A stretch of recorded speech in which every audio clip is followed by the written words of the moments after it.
Mr. President, thank you so much. President Niinistö, I have a question for you as well, but if I could start with President Trump. In the middle of Hurricane Harvey hitting on Friday night, you chose to pardon former Sheriff Joe Arpaio.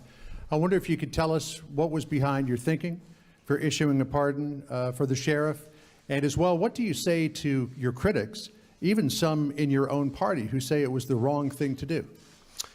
Well, a lot of people think it was the right thing to do, John. And actually, in the middle of a hurricane, even though it was a Friday evening, I assumed the ratings would be far higher than they would be normally. You know, the hurricane was just starting. And I put it out that I had pardoned, as we say, Sheriff Joe.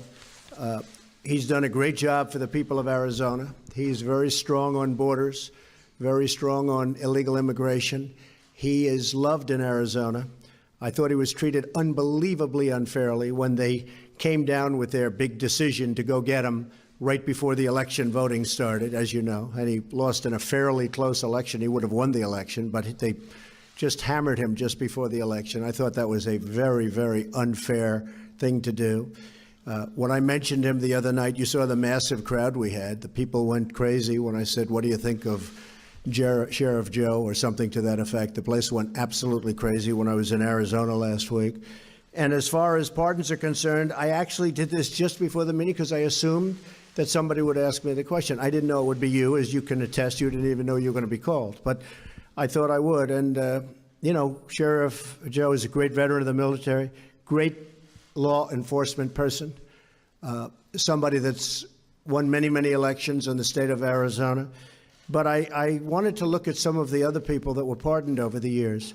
And if you look at, as an example, President Clinton pardoned Mark Rich, who was charged with crimes going back decades, including illegally buying oil from Iran while it held 53 American hostages, wasn't allowed to do that, selling to the enemies of the United States. He was pardoned after his wife donated hundreds of thousands of dollars to the Clintons. Then you have dangerous criminals. President Clinton pardoned Susan Rosenberg, a member of the weathered underground, charged as part of a bank robbery that led to a guard and 2 police officers being killed. Drug dealers. President Clinton commuted the sentence of Carlos Vignali, a central player in a cocaine ring that stretched from California to Minnesota. Criminal leaker. You've heard the word leaker? President Obama commuted the sentence of Chelsea Manning, who leaked countless sensitive and classified documents to WikiLeaks, perhaps and others, but horrible, horrible thing that he did, commuted the sentence, and perhaps pardoned.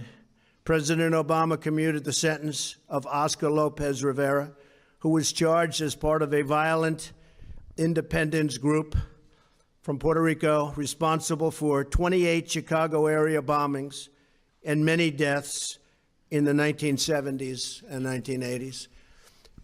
Sheriff Joe is a patriot.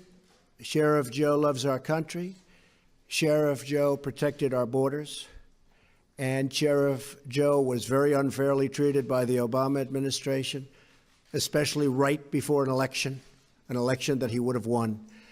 So, and he was elected many times. So I stand by my pardon of Sheriff Joe, and I think the people of Arizona who really know him best would agree with me. Thank you very much.